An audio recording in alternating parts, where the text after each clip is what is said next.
Alhamdulillahi Rabbil Alamin. Wabihi nasta'inu ala umuri dunya wad din. Allahumma salli ala Sayyidina Muhammadin al-Fatih lima ughliqa wal qadim lima sabaqa nasiril haqqi bil haqq al-hadi ila siratikal mustaqim wa ala alihi wa sahbihi haqqa qadrihi wa miqdarihi azim. Rabbi shrah li sadri wa yassir li amri wahlul 'uqdatam min lisani yafqahu qawli. Amma ba'd. Anak-anakku semua, alhamdulillah, patut kiranya kita bersyukur kepada Allah Subhanahu wa taala atas segala nikmat yang telah diberikan oleh Allah kepada kita, itu berupa nikmat sehat walafiat. Di samping itu, kita juga ditakdirkan oleh Allah menjumpai bulan Ramadan pada tahun ini. Ini merupakan nikmat yang besar, di mana nafas jadi ibadah, tidur jadi ibadah, semua amal ibadah dilipat gandakan. Dalam bulan Ramadan ini, 10 hari yang pertama adalah hari kasih sayangnya Allah terhadap hambanya. Hari yang kedua, 10 hari yang kedua itu hari pengampunan pada hambanya, dan 10 hari yang terakhir adalah pembebasan dari api neraka. Nah, pembebasan dari api neraka ini tidak ada selain pada bulan Ramadan, tidak ada, hanya ada pada bulan Ramadan. Maka harus kita syukuri. Dengan apa kita bersyukur kepada Allah? Tidak kok cuma alhamdulillah, alhamdulillah, tidak. Melainkan dengan apa? Dengan meningkatkan ketakwaan kita kepada Allah Subhanahu wa taala. Di mana tadinya bulan Ramadan baca Qur'annya sebulan dah hatam.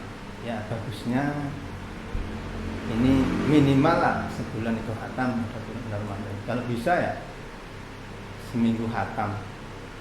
Seminggu hatam juga dapat 4 kali hataman kalau bisa. Ya, pokoknya amal ibadahnya ditingkatkan pada bulan Ramadan ini.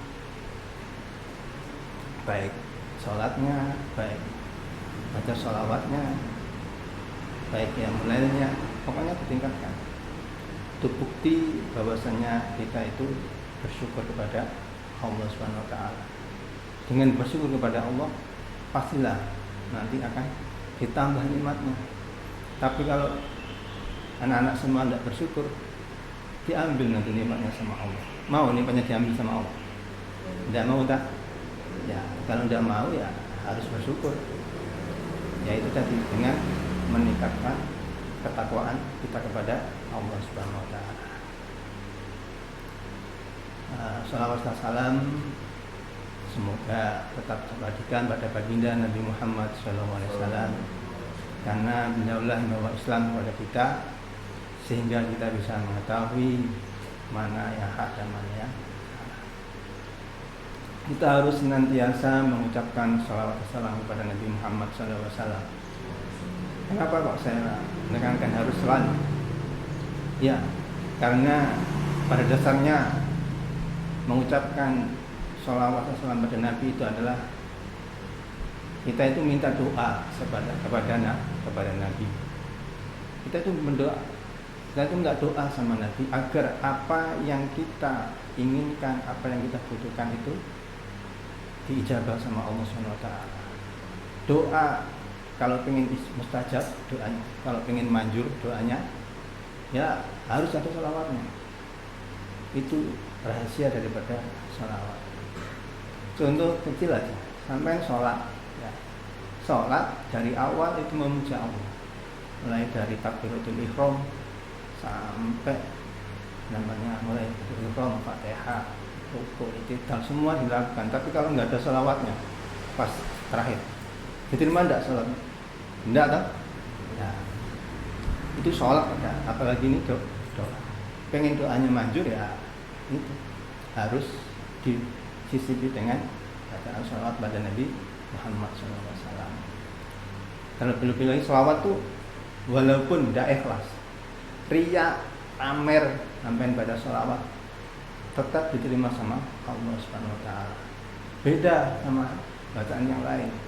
Sampai baca Quran, baca Quran, baca wirid, terus sholat, puasa, tapi kok pamer, ria, tidak diterima sama Allah. Tapi kalau sholawat, walaupun ria, walaupun pamer, Allah tetap menerima bacaan sholawat kalian semua. Itu saya tekankan, perbanyak baca sholawat pada Nabi Muhammad SAW. Dawuhnya Nabi gimana? Nanti yang paling dekat dengan saya adalah yang paling banyak baca sholawatnya. Ya, mudah-mudahan kita nanti mendapatkan syafaat baginda Nabi Muhammad SAW.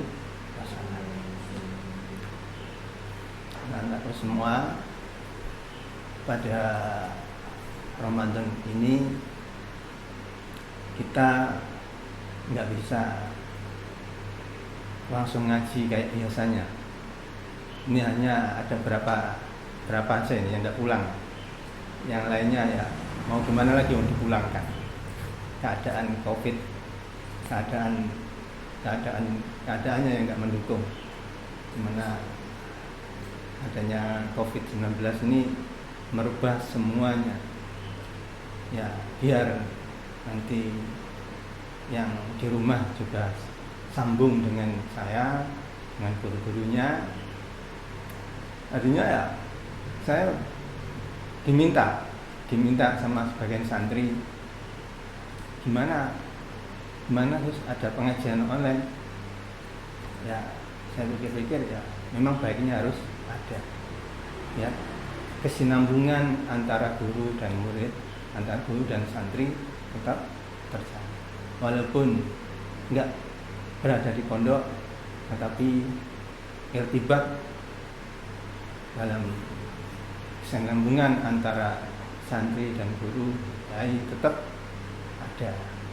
Dengan ini saya kan bisa mengontrol oh ternyata walaupun di rumah tetap masih ada pengajian.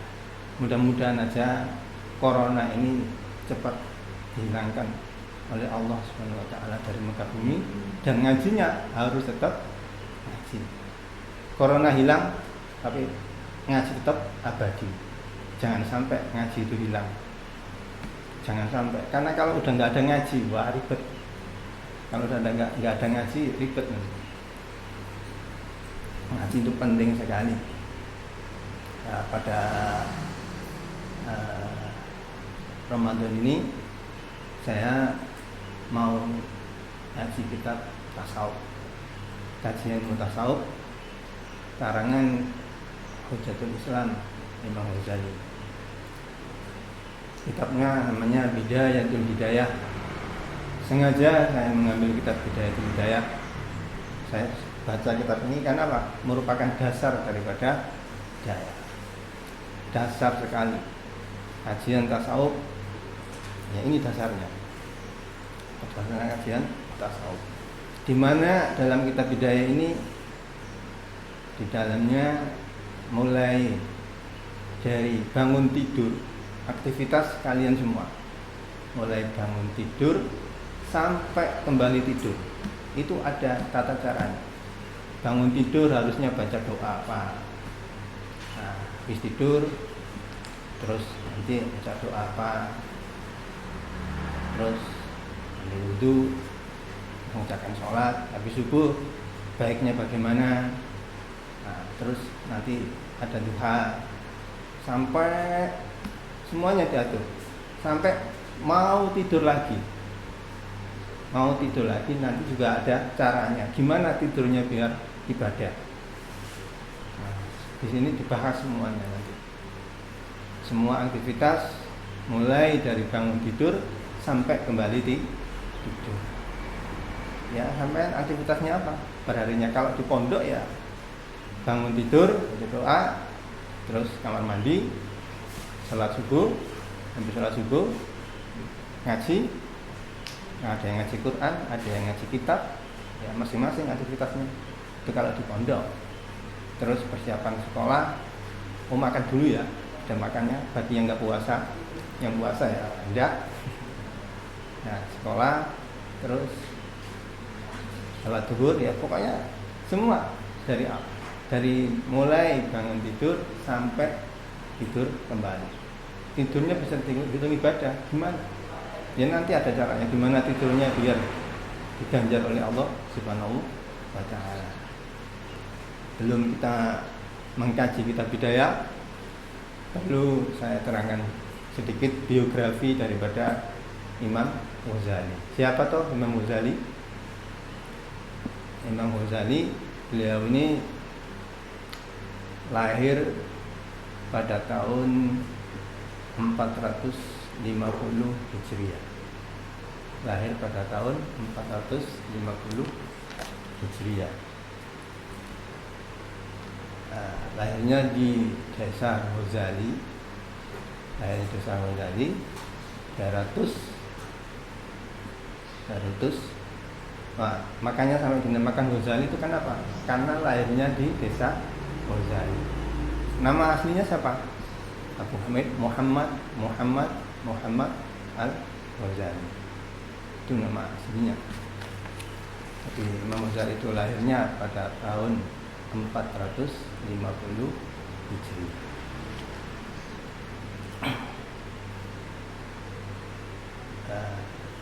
Pada kecilnya sama ya, pasti belajar dahulu. Imam Ghazali ini dari kecil sudah kelihatan kehebatannya. Dari kecil sudah kelihatan kehebatannya. Bahkan ada dalam kitab itu diceritakan, bahwasanya Nabi Muhammad itu pernah ditanya sama Nabi Musa. Umatnya Nabi Muhammad itu siapa? Tanya gitu, yang hebat siapa? Nah terus Nabi Muhammad jawab, ada masa yang hebat, dipanggil Imam Ghazali. Tapi Imam Ghazali belum lahir ke muka bumi, belum dilahirkan ke muka bumi, belum, masih di alam yang lain, Lalu Nabi Musa akhirnya tanya sama Imam Ghazali. Sudah datang ditanya, man ismuka, tanya gitu sama Nabi Musa. Jawabnya, ismi Abu Hamid Muhammad Al-Ghazali. Jawabnya seperti itu dijawab. Terus Nabi Musa tanya, loh saya itu tanya nama kamu, bukan tanya kakek kamu, sangga kamu. Nama kamu itu lengkapnya siapa? Oh, ya saya juga sekarang mau tanya Nabi Musa, kenapa waktu Nabi Musa ditanya sama Allah dalam apa? Surat apa itu? Surat Toha ya. Dalam surat Toha itu kan pernah itu ditanya. Nabi Musa ditanya sama Allah. Tanya, wa ma bidilka yaminuka? Wa ma bidilka yaminuka ya Musa? Wa ma tilka bi yaminuka ya Musa? Kenapa Nabi Musa kok jawab qala ya asai atau kau alaiha wa ahsubiya wa ala gunami wa aliya fi amri ukhra? Kenapa enggak jawab langsung aja tongkat? Kenapa kok dijelaskan tongkat yang saya gunakan untuk keperluan, gunakan untuk menggembala kambing dan juga keperluan yang? Kenapa enggak cukup dijawab apa yang ada di tangan kamu Nabi Musa? Kenapa enggak cukup dijawab tongkat? Kenapa Nabi Musa jawab tongkat? Sebuah tongkat yang digunakan untuk suatu keperluan, terus digunakan untuk mengembala kambingnya, juga keperluan yang lain. Lalu kata Nabi Musa sama Imam Ghazali itu, karena saya itu senang, saya cinta, saya senang diajak percakapan sama Allah, makanya saya perpanjang pembicaraan saya, percakapan saya. Lalu sama Nabi Musa saya kenapa kok sampai menyebutkan bapak saya, kakek saya? Nah, saya itu kenapa? Ya karena saya itu senang diajak bercakap sama sampean Nabi Musa. Oh, kamu ini bisa jawabnya. Dari situ sudah kelihatan bahwasanya Imam Ghazali adalah seorang yang hebat. Itu belum dilahirkan, masih di alam yang lain, belum dilahirkan di alam dunia, belum. Udah hebat kayak gitu, belum dilahirkan padahal itu. Nah, dan masa kecilnya itu punya dua saudara sama Imam Ahmad, Imam Ghazali, Imam Ahmad. Nah ini bapaknya itu zuhud terus wirai, tidak mau kerja kalau nggak dari makan, kalau nggak dari hasil perinya sendiri itu tidak mau. Pokoknya mau makan kalau memang benar-benar hasil kerjanya. Kerjanya adalah penenun kain wol. Orang penenun, orangnya sederhana, ya wirai, ya zuhud. Nah, pas kalau ketika pesan, lo punya teman yang sufi juga, berpesan bahwasanya nanti kalau anak saya sudah besar, kalau saya sudah meninggal, hartanya ini dititipkan kepada temannya, bahwasanya nanti kalau saya ini sudah meninggal, tolong anak saya sampai ngurus ya. Pesan seperti itu. Nah, akhirnya pas sudah lahir, sudah besar, ternyata sebelum besar itu meninggal. Nggak lama itu terus ayahnya itu meninggal. Ayahnya meninggal, ya namanya temannya tadi udah diwasiati sama bapaknya. Ya akhirnya Imam Ghazali sama Imam Muhammad itu dipanggil terus diayai sama teman tadi ya. Memang udah dititipkan hartanya sama bapaknya tadi. Akhir-akhir berlambat, berjalannya waktu, uangnya ya lama-lama habis. Akhirnya Imam Ghazali sama Muhammad ini dikasih nasihat sama teman bapaknya. Sebaiknya ini kalian berdua masuk ke madrasah saja, karena biaya uang yang dititipkan sama bapak kamu sudah habis. Saya juga keadaannya miskin, saya tidak punya apa-apa, saya nggak bisa membiayai. Itu pun biaya juga titipan dari bapak kamu. Ya akhirnya Imam Ghazali sama saudaranya ini, Imam Ahmad ini pergi ke madrasah dan di sana dapat beasiswa. Alhamdulillah dapat beasiswa lah, belajarlah di situ Imam Ghazali sampai terus akhirnya itu belajar pertama kali di daerahnya sendiri, masih daerahnya sendiri. Dan kemudian pas menginjak udah agak remaja, beliau pergi ke Naisabur berguru kepada Syekh Abu Nasr Al-Islami. Dari guru ini Imam Ghazali banyak mencatat tulisan-tulisan, sampai ada cerita juga. Tulisannya udah banyak dihafalkan, belum dihafalkan baru tulis banyak tulisannya. Ya orang dulu kan pakai gembolan gitu ya, tas apa? Sekarang pakai tas, gembolan, terus dalamnya itu dikiranya isinya berharga, padahal enggak. Pas sudah isinya padahal berupa catatan dari gurunya tadi yang namanya siapa? Syekh Abu Nasr Ismaili. Ini dapat catatan banyak tapi belum dihafal. Dalam perjalanan ternyata gembolannya ini yang di dalamnya berupa catatan dirampok sama tukang rampok. Ya Imam Ghazali sedih, ditutup terus itu, Orang udah lari dikejar terus sama Imam Ghazali. Akhirnya perampok ini jengkel. Kenapa kamu ikutin terus? Pak, maaf Pak, itu bukan barang berharga loh, dalamnya itu isinya cuma catatan-catatan. Saya bertahun-tahun belajar, belum saya hafal, baru saya tulis. Itu di situ catatannya semua. Terus akhirnya dibuka, memang iya, akhirnya dikembalikan. Pas itu terus dihafal semua. Bertahun-tahun dihafal, kata Imam Ghazali, coba kalau sekarang diambil silakan, saya udah hafal, kata Imam Ghazali. Nah, dari situ terus Imam Ghazali pergi lagi, gampangannya mondok lagi. Kalau sekarang pergi mondok lagi di siapa itu namanya Naisabur pada Imam Al-Haramain, mondok atau berguru kepada Imam Al-Haramain Al-Juwaini. Nah, ini orangnya terkenal hebat, luar biasa. Imam Ghazali menguasai Quran, hadis, ilmu mantek dan ilmu yang lain banyak dari apa? Imam Haramain Al-Juwaini. Sampai situ akhirnya lama-lama gurunya juga meninggal, namanya guru sudah tua ya, terus meninggal. Tapi Imam Ghazali sempat belajar banyak dari Imam Haramain Al-Juwaini.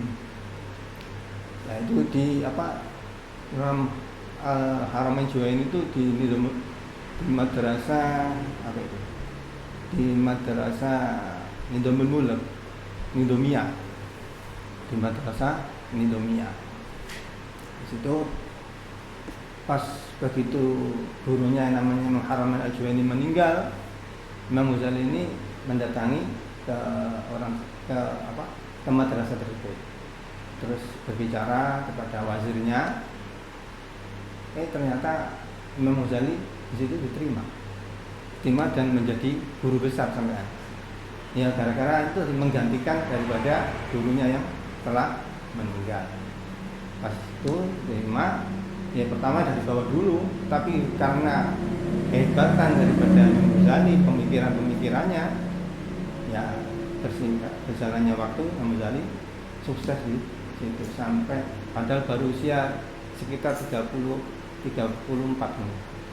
Itu udah menguasai semuanya, udah menjadi guru besar gitu. Istilahnya guru besar. Nah, tapi dengan keadaan yang seperti itu sudah sukses, tapi Imam Ghazali dalam hatinya itu ada hal-hal yang lain, pikiran-pikiran pengen menyendiri, pengen usaha. Nah, di saat itu zamannya Imam Ghazali itu apa yang berkembang pesat itu masalah filsafat. Ya, banyak pemikiran selain Islam juga banyak. Dan alhamdulillah berkat kejeniusannya, pemikirannya yang luar biasa, banyak mengalahkan ahli-ahli filsafat yang luar Islam. Jadi Imam Ghazali itu walau di Islam maupun bukan Islam, Imam Ghazali namanya itu harum. Bukan hanya di kalangan Islam, walaupun non Muslim. Ya, karena itu tadi kehebatannya dalam filsafat. Sampai masih masa kejayaannya istilahnya. Tapi anehnya Imam Ghazali setelah mencapai kesuksesannya, Imam Ghazali pengen usilah. Akhirnya keluarlah Imam Ghazali dari perguruan tinggi tersebut dan usilah. Sama pergi ke Mekah, terus akhirnya sampai ke suatu daerah yang namanya Az-Zawiyah Al-Ghazaliyah. Ini daerah di mana Imam Ghazali mengkarang kitab Ihya Ulumuddin. Ini udah terakhir. Imam Ghazali ini di Az-Zawiyah Al-Ghazaliyah ini mengarang kitab Ihya Ulumuddin. Disinilah Imam Ghazali mengarang kitab Ihya Ulumuddin. Umurnya nggak panjang, cuman 55. Tapi karangannya luar biasa banyaknya. Kalau dihitung karangannya dengan umurnya itu nggak sebanding. Banyak karangannya daripada dikalkulasi dengan umurnya yang cuma 55 tahun. Karangannya diantaranya ada Ihya Ulumuddin, ada Iqtisad fil I'tiqad, ada Mufid fid Dhalal, Hidayatul Hidayah ini. Terus ada kitab Wajiz, Wasit, Basit, ini menjelaskan tentang fikih. Ada juga Mustasfa, dulu saya pernah ngaji, dalamnya bahas tentang usul fikih. Terus Munhul, Tahfatul Falasifah, terus Minhajul Abidin, dulu juga pernah ngaji. Ya kalau pokoknya kalau bisa itu ngaji aja. Nanti itu manfaat apa enggak, pokoknya kalau di pondok enak ngaji aja, ngaji dulu. Urusan nanti manfaat apa enggak urusan belakang, yang penting enggak ngaji. Terus Minhajul Abidin itu disarai sama Syekh Ihsan Jambas, namanya Sirajul Thalibin. Alhamdulillah juga pernah ngaji itu, ya pokoknya ngaji aja. Kitabnya besar, se-Quran itu 2 jilid, Sirajul Thalibin, karangan Syekh Ihsan Jambas sendiri itu. Jadi Minhajul Abidin disarai sama Sirajul Thalibin. Dan masih banyak lagi karangannya. Kalau disebutkan wah banyak, pokoknya dihitung umurnya sama hasil karyanya itu ya sebanding. Banyak karangannya daripada umurnya hanya cuma 55 tahun. Imam Ghazali wafat pada hari Senin tanggal 14 Jumadil Akhir tahun 505. Pas toh, tadi kan lahir 450 Hijriah, terus wafatnya tahun 505 Hijriah. Berarti kan usianya berapa? 60 tahun kan? Iya, usianya 55 tahun. Kami hitung aja 450 terus meninggal tahun 505. Berarti kan usianya 55 tahun. Nah, ini karangannya udah luar biasa. Dan sebelum meninggal itu Imam Ghazali udah tahu pagi-pagi di dalam kitab Minanur Rahman itu dijelaskan bahwasanya pas hari Senin habis subuh Imam Ghazali itu udah siap-siap, sudah ambil wudhu, pakai kain kafan, terus sudah bilang sama saudaranya namanya Imam Ahmad, saya mau pergi nih, saya sudah siap untuk menghadap kepada Allah. Waduh. Nah, teman-temannya yang jauh perjalanan, ya di kitabnya di Minanur Rahman dijelaskan seperti itu. Jadi perjalanan 3 hari itu datang pada nyolati. Imam Ghazali tahu siapa aja nanti yang nyolati saya, tahu semua Imam Ghazali. Nah, temannya anehnya udah dikasih tahu bahwasanya nanti saya hari Senin itu tanggal 14 Jumadil Akhir saya itu mau meninggal. Padahal perjalanan kalau ditempuh itu 3 hari. Ya kalau sekarang pakai HP tinggal chatting, tinggal SMS. Ya, chatting, SMS. Besok saya meninggal, tolong datang ya saya sholati. Wah, Imam Ghazali enggak kayak gituan, enggak pakai HP, belum ada HP. Ya dengan mata batin pastinya. Dengan mata batin pastinya. Ya, jadi Imam Ghazali itu udah tahu meninggalnya kapan, terus sholatnya disolati sama siapa. Jadi mau meninggal udah siap, pakai suruh ambilkan air kafan, kain kafan, udah wudhu, mandi wudhu, terus ambil air kafan, terus persiapan menghadap, tidur kayak orang mau meninggal gitu. Jadi kepalanya di utara, terus menghadap kiblat, wis siap meninggal. Ya kalau kita sekarang juga belum siap ini. Belum siap ini Pak. Kalau Imam Ghazali sudah siap. Itu diantara keistimewaan Imam Ghazali. Bahkan di suatu kitab diterangkan juga orang-orang yang membenci Imam Ghazali itu, pokoknya ya namanya orang itu nggak semuanya baik ya, pasti ada yang nggak suka. Sampai pengen disukai orang sulit, untuk semua orang suka sama kalian sulit. Ya pasti ada yang suka, ada yang nggak suka, itu udah biasa. Imam Ghazali pun sama, ada yang nggak suka, tetapi ada peringatan bagi orang yang membenci. Ada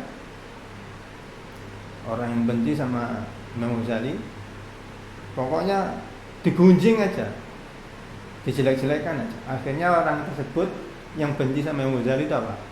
Tidur mimpi. Di dalam mimpinya apa? Imam Ghazali itu sama Nabi Muhammad, sama Sayyidina Abu Bakar, sama Sayyidina Umar, sama Sayyidina Ali. Terus apa yang dilakukan sama Imam Ghazali? Imam Ghazali ngadu, lapor. Kalau sekarang malah lapor Nabi. Orang ini loh Nabi, selalu menjelekkan saya, katanya gitu. Nabi, orang ini loh selalu menjelekkan saya. Akhirnya apa? Sama Nabi dicambuk. Orang yang menjelekkan tadi dalam mimpinya itu dicambuk, bangun. Dalam mimpinya bangun, ternyata di punggungnya ini bekas ada cambukan. Berarti kan nyata kan? Ya namanya mimpi Nabi itu jelas nyata. Ya, mimpi Nabi itu jelas nyata. Karena apa kok nyata? Setan tidak bisa menyerupai Nabi, itu tidak bisa. Makanya kalau mungkin dari kalian ada yang mimpi ketemu sama Nabi Muhammad, itu mimpi yang nyata. Mimpi yang nyata, tidak mimpi dari setan, jelmaan setan, bukan, tapi itu nyata. Ternyata paginya tembus itu ada cambukan. Itu hebatnya Imam Ghazali. Nah itu sedikit biografi daripada Imam Ghazali. Orangnya juga ahli tirakat, pokoknya sederhana, wirai, juhud, semuanya Imam Ghazali.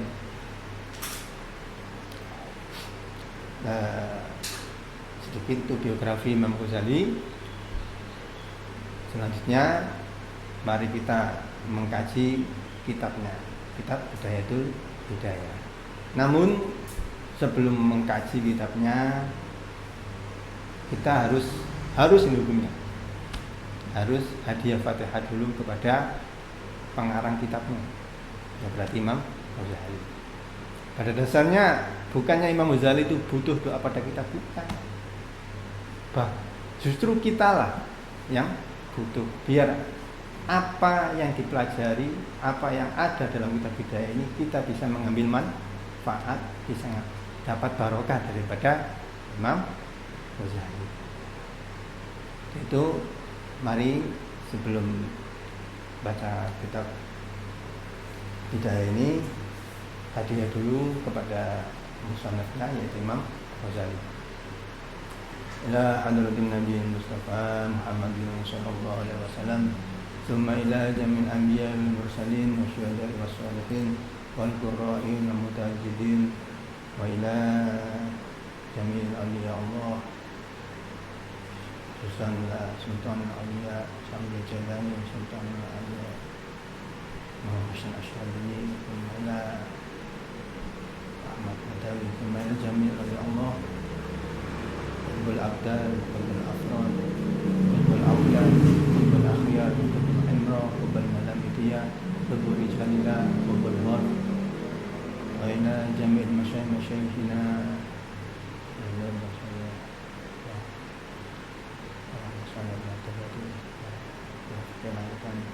Sumaila Mafatahim Sumaila Yasya Sumasyari Sumaila Aswar Sumaila Abu Yadim Yadi Muhammad Amin Sumaila Haji Sultan Abdul Hadi Sumaila Jamat Maina Sumaila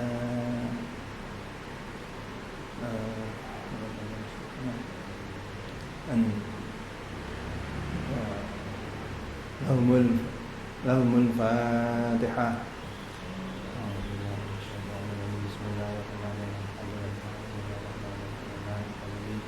Bismillahirrahmanirrahim. Bismillahirrahmanirrahim. Shiratal ladzina an'amta 'alaihim ghairil maghdubi 'alaihim waladdallin. Amin. Tsumma la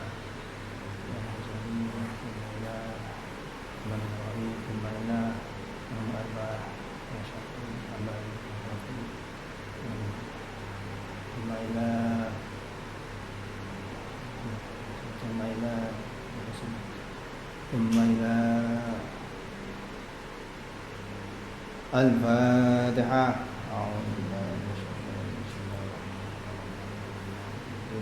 Iyyaka na'budu wa iyyaka nasta'in ihdinas siratal mustaqim siratal ladzina an'amta 'alaihim ghairil maghdubi 'alaihim waladdallin.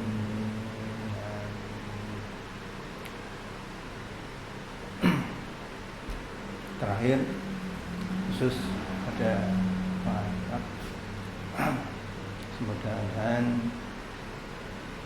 kita semua baik yang di pondok maupun yang di rumah diberikan kesehatan oleh Allah Subhanahu wa taala, dijauhkan dari bahaya.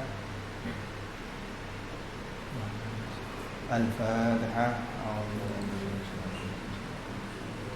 Iyyaka na'budu wa iyyaka nasta'in shiratal ladzina an'amta 'alaihim ghairil maghdubi 'alaihim waladdallin. Amin.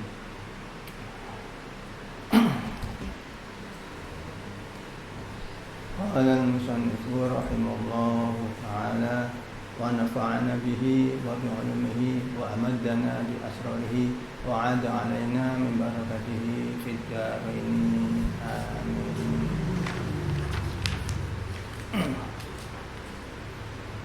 Bismillahirrahmanirrahim. Bismillahi kelawan nyebut asmani Allah Ar-Rahmani kang welas asih Allah ing dalem dunya lan akhirat. Ar-Rahimi berwelas asih Allah ing dalem akhirat loko. Nah, bab ini dimulai dengan bacaan Bismillahirrahmanirrahim, di mana ada hadis, barang siapa yang dimulai mengawali semua kegiatan seperti ngarang kitab ataupun yang lainnya kok diawali dengan basmalah, maka insya Allah akan ada barokah dan manfaat. Ya, di sini dimulai dengan bacaan Bismillahirrahmanirrahim. Hampir semua kitab itu dimulai dengan bacaan Bismillahirrahmanirrahim. Coba sampai lihat, tak pasti ada kitabnya Bismillahirrahmanirrahim. Ya, itu karena mengambil apa dari hadis tersebut, bahwasanya kalau suatu pekerjaan yang diawali dengan bacaan Bismillah nanti akan ada barokah dan manfaatnya. Bisa di istilahnya berbenkan, pasti banyak barokah dan manfaatnya. Ini lafaz Bismillahirrahmanirrahim. Ar-Rahmani yaitu nikmat di dunia dan di akhirat. Nikmatnya Allah diberikan di dunia dan akhirat pada hambanya. Kalau Ar-Rahimi hanya di akhirat saja. Jadi orang yang Islam maupun tidak Islam juga dikasih nikmat sama Allah. Itu Ar-Rahman, kasih sayangnya Allah di dunia dan di akhirat. Tapi kalau Ar-Rahimi hanya di akhirat saja. Qala Asy-Syaikh Al-Imam Al-Alim Al-Alamah Hujjatul Islam wa Barakatul Anam. Qala dawu as-sapa Asy-Syaikh Syekh Al-Imam kang dadi imam Al-Alim kang alim Al-Alamah tukang banget alime Hujjatul Islam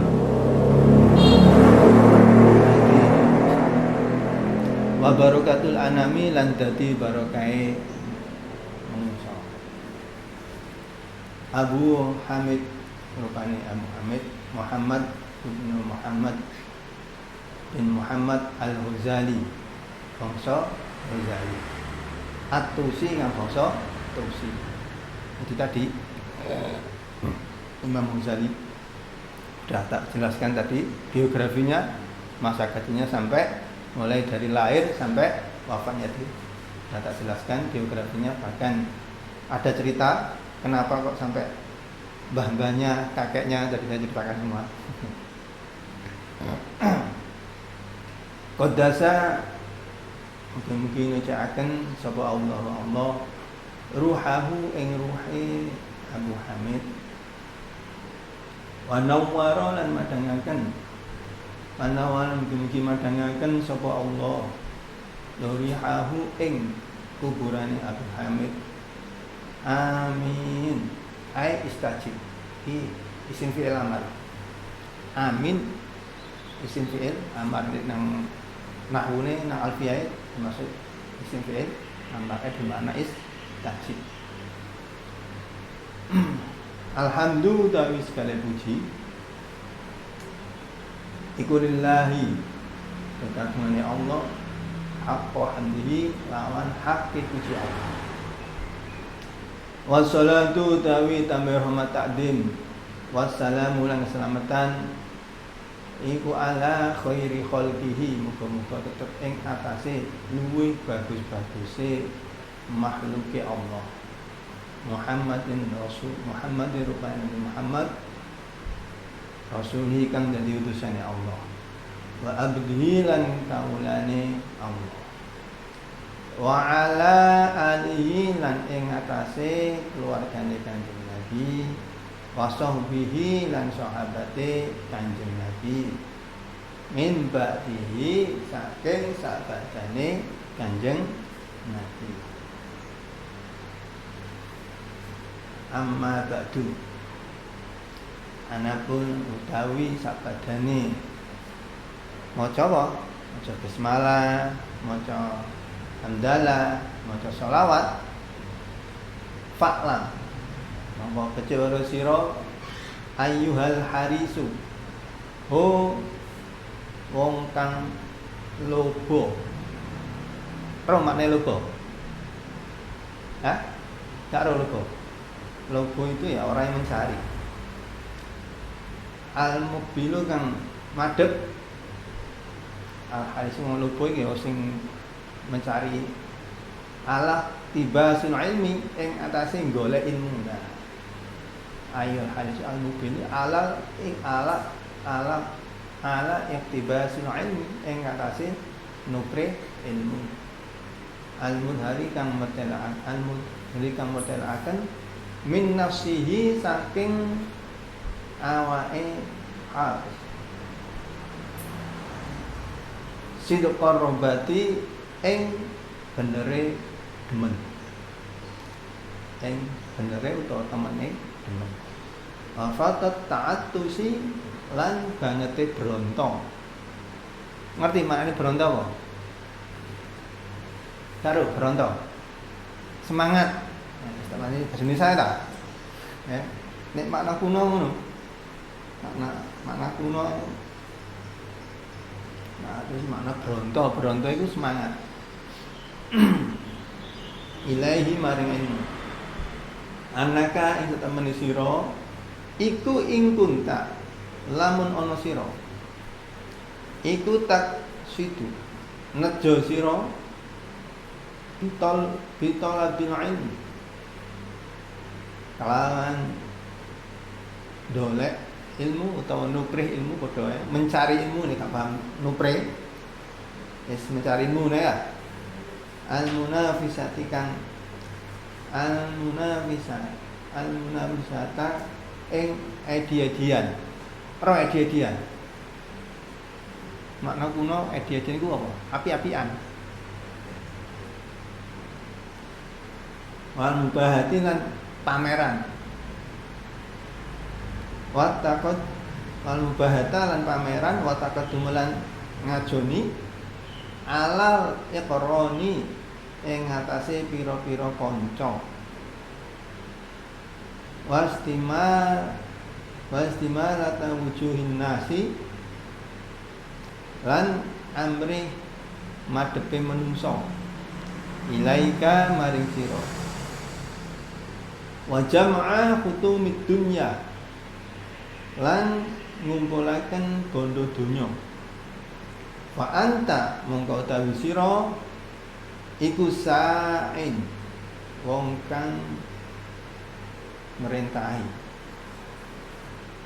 utawa nglakoni fi hadmi dinika ing dalem ngerubuhaken agama sira wa ihlaki nafsika lan ngerusak awak sira wa ihlaku nafsika lan ngerusak awak sira wa bai'u akhiratika lan adol akhirat sira bidunyaka kelawan dunya sira fasof kotuka mongko utawi akad sira iku khosiratun tuna rugi nih makna rugi ya tuna makna kuno tuna ya rugi wa tijaratuka utawi dagangan sira iku bairatun lebur gak ana untunge wa muallimuka utawi wong kang mulang sira iku mu'inun nulungi laka maring sira ala isyanika ing atase duraka sira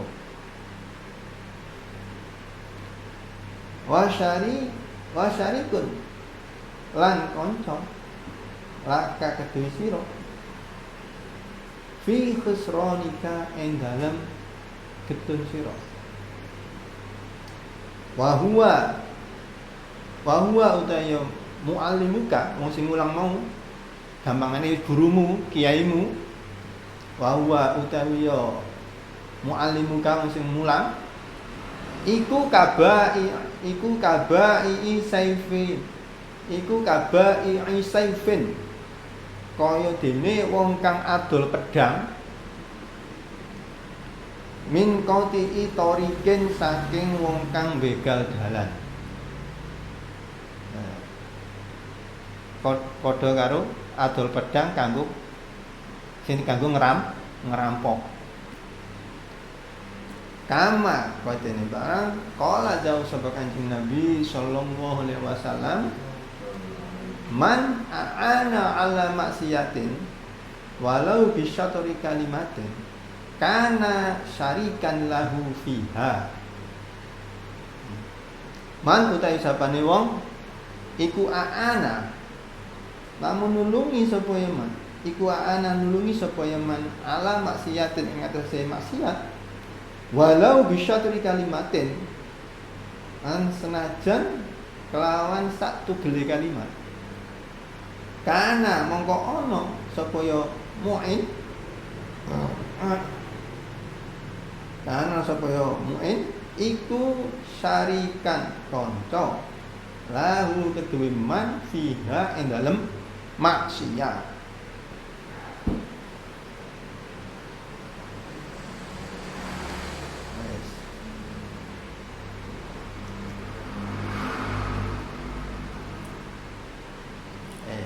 no amma ba'du sakwise mau jelasno Imam Ghazali nama aslinya Muhammad bin Muhammad Al-Ghazali lahir di Ghazali di Tusi kemudian musannaf memuji kepada Allah dan mengucapkan sholawat serta salam kepada Nabi Muhammad SAW beserta keluarga dan sahabatnya.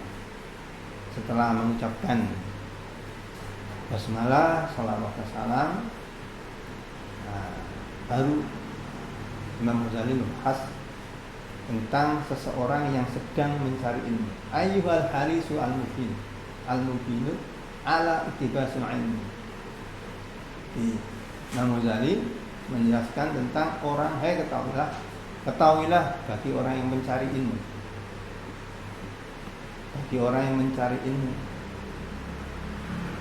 janganlah kalian itu mencari ilmunya dengan niat untuk bersaingan, untuk pamer, untuk biar nanti dihormati sama yang lainnya, dapat pengaruh, biar orang-orang nanti menghadap kepadanya. Jangan sampai seorang pelajar niat belajarnya itu salah.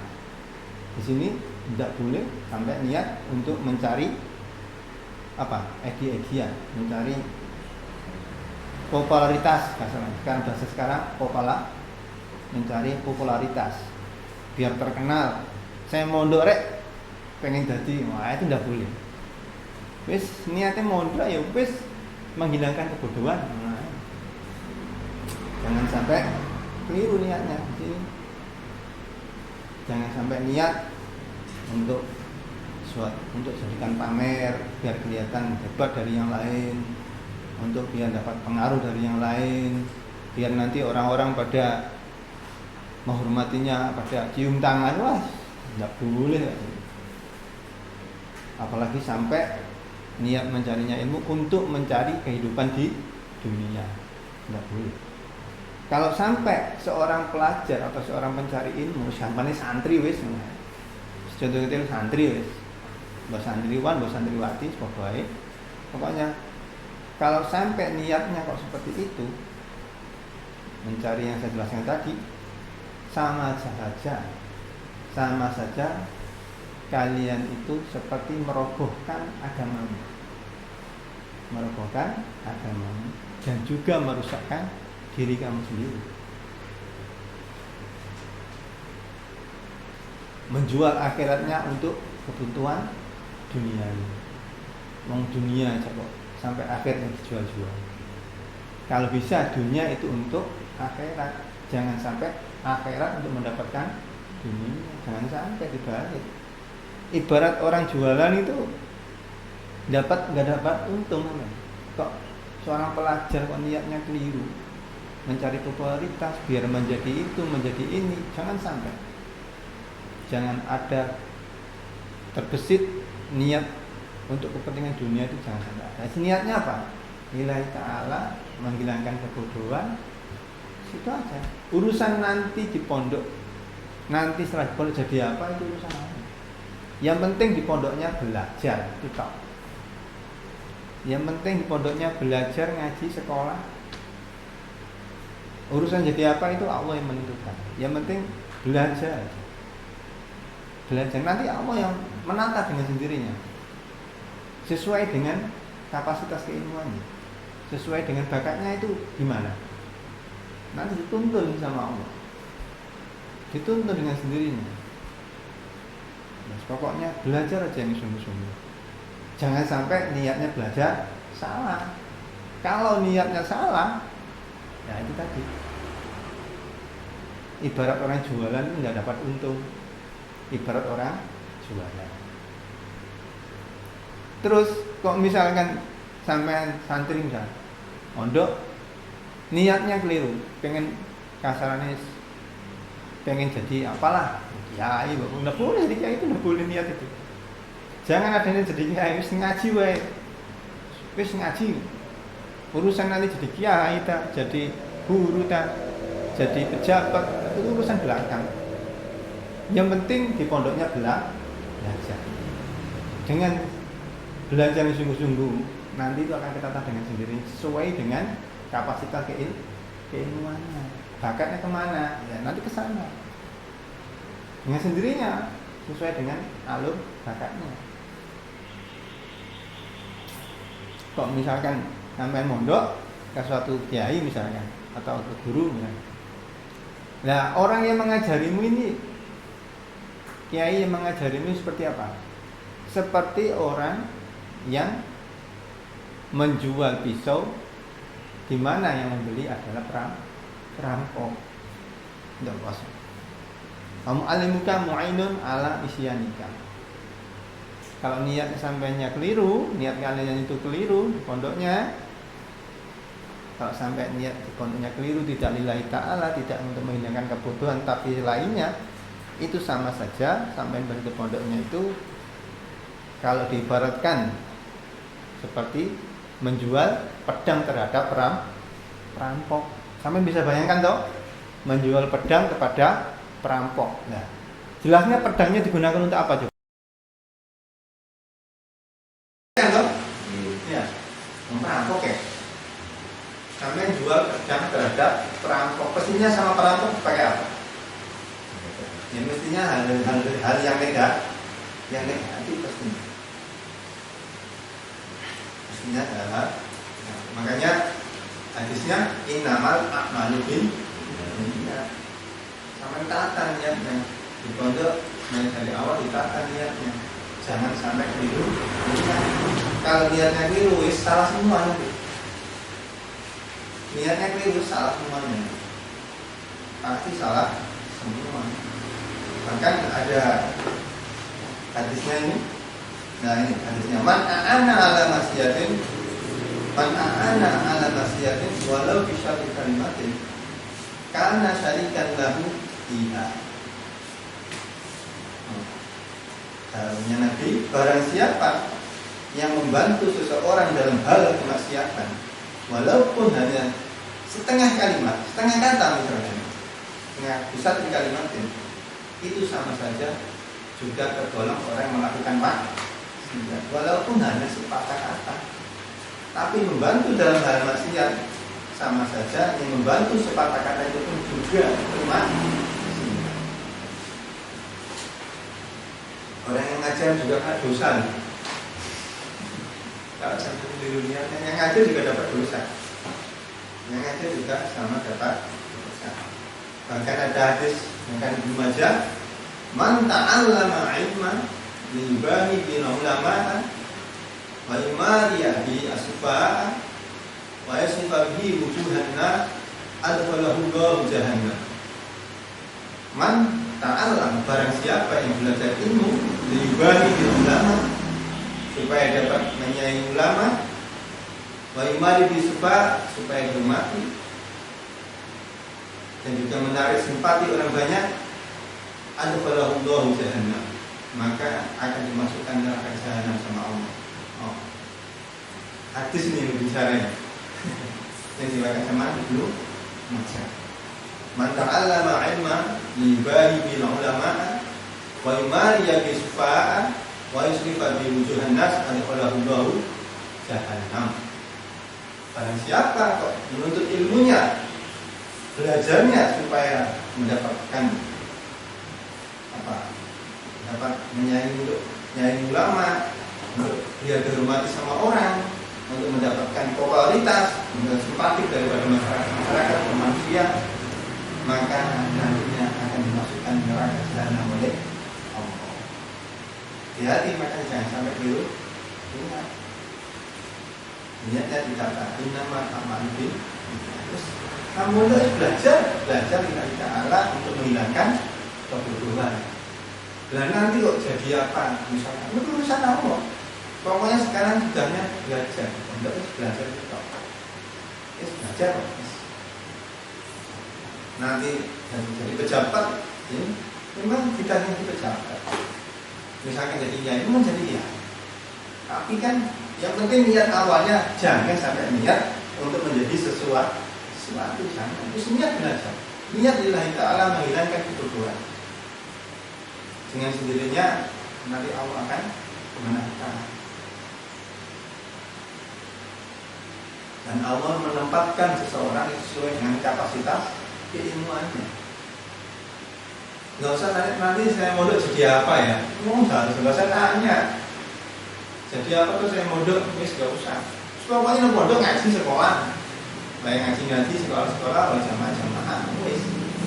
Urusan dari apa? Jadi apa nanti urusan apa? Yang penting tugas kamu di pondok itu apa? Tugasnya apa? Ngaji sekolah, jamaah. Ikuti kegiatan. Di pondok nggak mau ngaji misalnya, nggak mau sekolah, itu durhaka sama orang tua. Durhaka sama orang tua. Pengennya orang tua dipondokkan itu anak itu belajar. Ternyata nggak mau belajar. Durhaka enggak? Ya durhaka. Hanya di pondok harus rajin belajar. Harus rajin ngaji. Rajin sekolah, rajin sama rajin sekolah, rajin. niatnya di takta, jangan sampai keliru.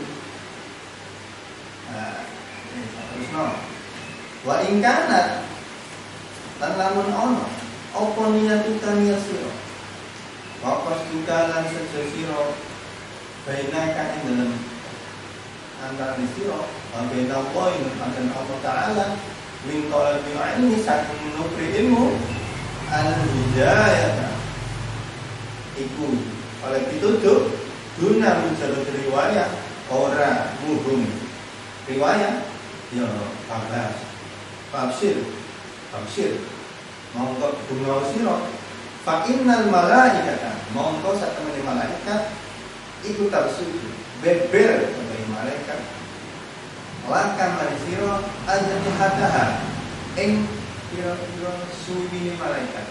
Ya, sampean belajarnya kok niatnya benar untuk mencari ilmu menghilangkan kebodohan Allah Ta'ala, maka patutlah kalian itu berbahagia. Kenapa? Karena malaikat itu membentangkan sayapnya mengayomi terhadap orang yang sedang mencari ilmu. Tapi mencari ilmu yang niatnya yang benar, jangan sampai yang keliru. Idza masyita nalikane lumaku sira wahitan al-bahri lan iki atof nanggone fa inal malaikata wahitan al-bahri lan sak temene lah walaupun kalau ina itu di mana teman masalah atof nang wa inal malaikata wahitan al-bahri lan sak temene iwak segoro iku tas dauki menjalak ngapura apa ya hitam iwak model ngapura lah kamar sira ida sa'ita nalikane lumaku sira walakin yang bahi lan angin mastene saejo laka ke sira apa anta'allama yen to weruh sira qabla kulli shay'in endal sadurunge saben-saben siji anna hidayah satemene hidayah Allah dikam dia utawi hidayah itu tamratul ilmi buaya ilmu laha ikut tertutupi hidayatun utawi kawitan manihaya dengan pungkasan wadohirun dan dohir wabatin dan batin.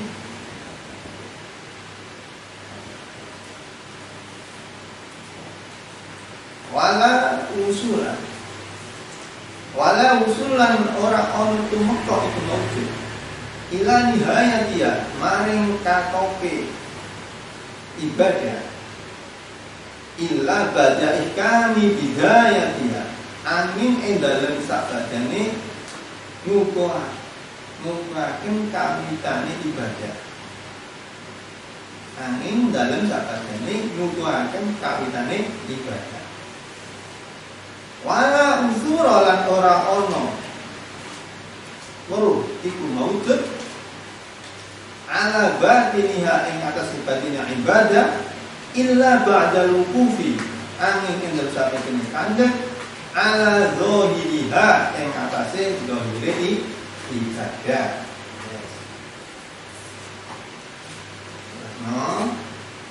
Oleh pertamanya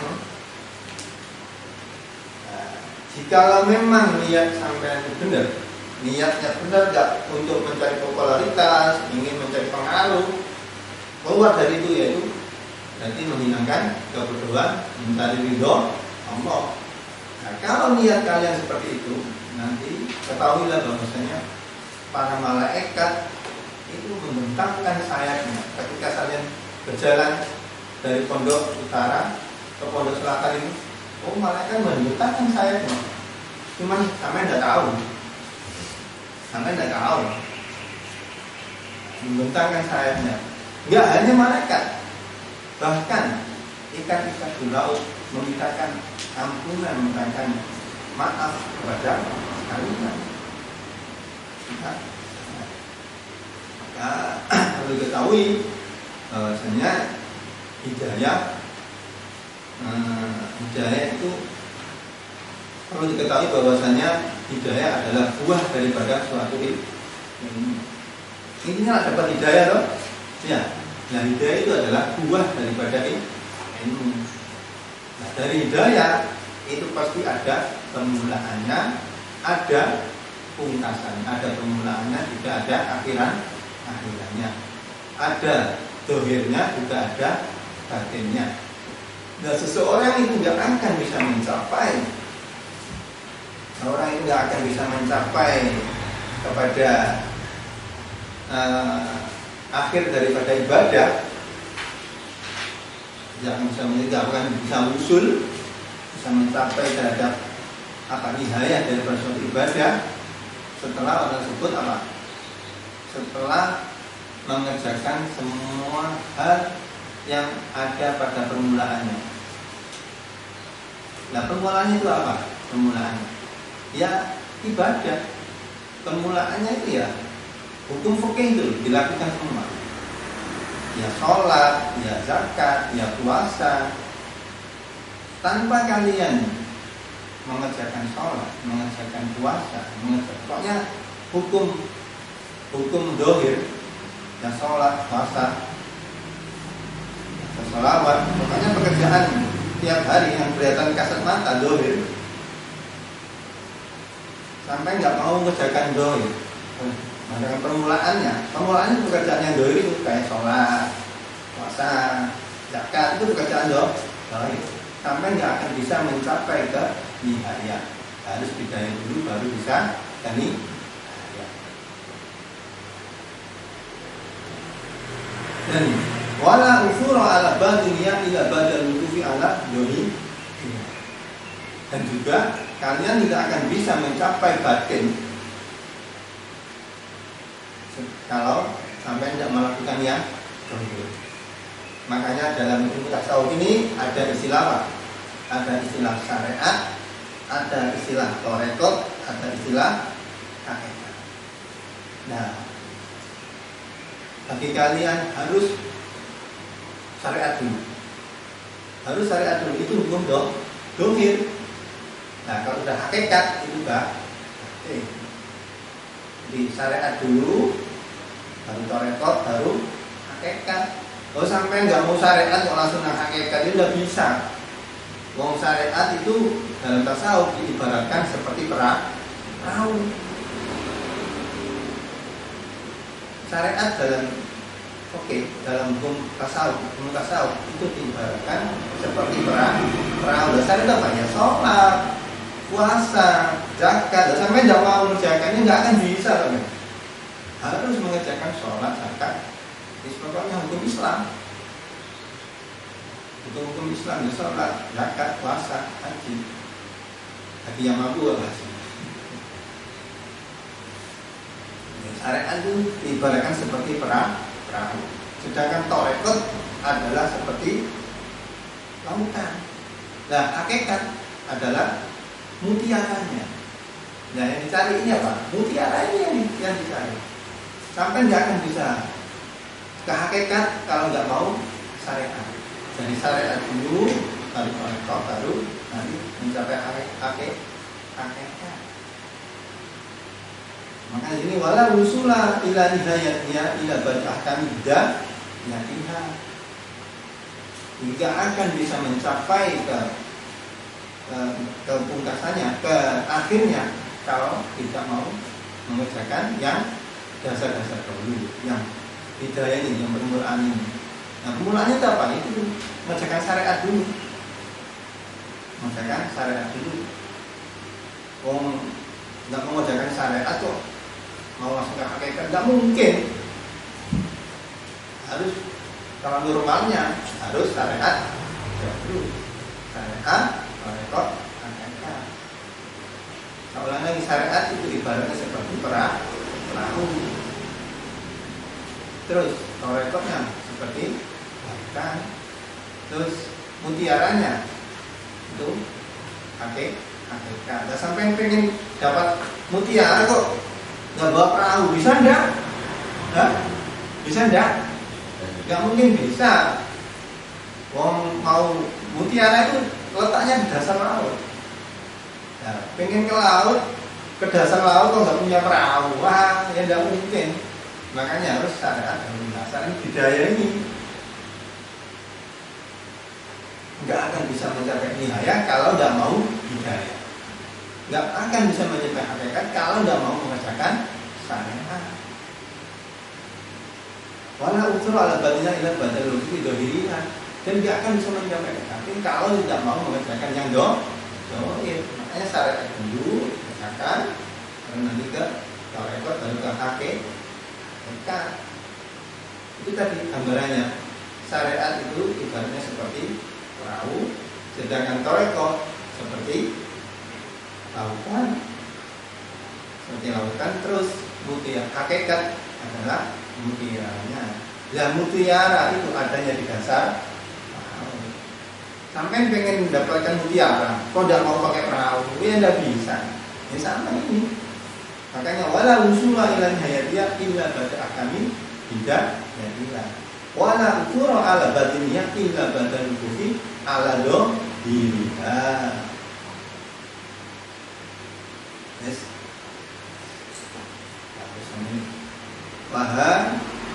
Ana musirun wallahu a'lam bishawab. Rabbi fa'ala bi barakatihim wa dinahusna bi hurmatihim wa amisna fil qadim qadim wa mu'afatihim minal fikani